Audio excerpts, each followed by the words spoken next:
Film.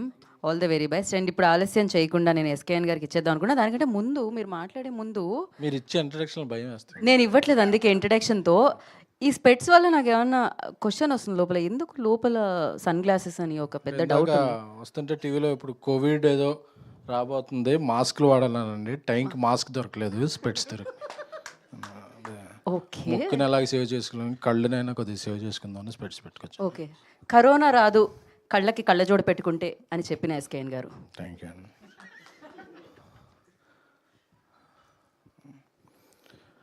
Intro ఇమ్మంటారా? వద్దు, ఓ gap ఇచ్చారా? ఇంతకుముందు ఇచ్చినాయి మళ్ళీ తిరుగుతూ మర్చిపోయాను. ఏ సినిమా అయినట్టయినా మేము చాలా కష్టపడి చేసాం, ఇష్టపడి చేసాం, ఫ్యామిలీలో చేసాం, పిక్నిక్లా చేసాం. ఎన్ని మాట్లాడినా సరే మాట్లాడాల్సింది కంటెంట్. ఆ కంటెంట్ ఈ సినిమాలో ఉందని నేను చూసినప్పుడు నమ్మాను.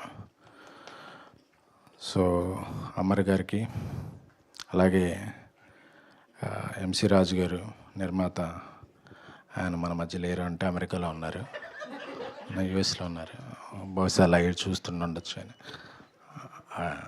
ఆయన అలాగే ఇటలీ మ్యూజిక్ టింటో ఆయన పేరు ఫ్లావియో. ఫ్లావియో.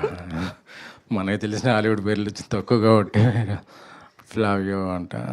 ఆయన చాలా, ఆయన సంగీతం బాగా ఇంటెన్స్ అంటే రొమాన్సిక్ కాదండి, ఇంటెన్స్ అంటే తీవ్రమైన, డీప్, లోతు, ఇలాంటి పదాలు తెలుసు నాకు. గాఢమైన లోతైన అలాంటి మ్యూజిక్ ఇచ్చారు. ఎందుకంటే ఆ మ్యూజిక్ మనతో ట్రావెల్ చేస్తే సినిమా అంతా మనం ట్రావెల్ చేసేలాగా అనిపిస్తుంది. చాలా బాగుంది. మారుతి గారు చూశారు, మారుతి గారు చూసిన వెంటనే నాకు చూపించాను. నిఖిల్ ఫస్ట్ సినిమా లాగా, అంటే తనకు ముందే ఎక్స్పీరియన్స్ ఉంది కాబట్టి ఆ ఎక్స్పీరియన్స్ అన్నీ ఇందులో పెట్టి, అలాగే ప్రభాకర్ గారు ఇందులో మంచి రోల్ చేశారు. ఇతర ఆర్టిస్టులు అందరూ కూడా, అంటే ఒక నిజమైన సంఘటనలు మనం చూస్తున్నాం అనే సినిమాల్లోకి 10 నిమిషాల్లోనే సినిమాల్లో తీసుకెళ్ళిపోతారు. అలాగే చివరిలో ఒక మంచి మెసేజ్ కూడా ఉంది.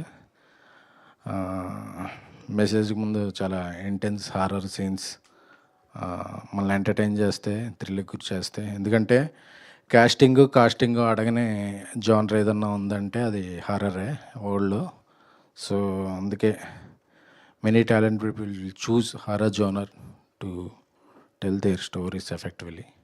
సో గట్టిగా చలం మే 31న సాటర్డే రోజు థియేటర్లోకి రాబోతుంది. ఈ సినిమా థియేటర్లో, హర్రర్ సినిమా ఇష్టపడే ప్రేక్షకులందరూ కూడా ఈ సినిమాని థియేటర్లో చూడండి. ఎందుకంటే ఈ సినిమాలో ఉన్న హర్రర్ సీన్స్, ఆ సౌండ్ ఎఫెక్ట్స్, అమర్ గారి పంచనం, ఇక అందరిది ప్రతిభా పాట వాళ్ళైతే మిమ్మల్ని డిసప్పాయింట్ చేయవు అనే నమ్మకం అయితే నాకుంది.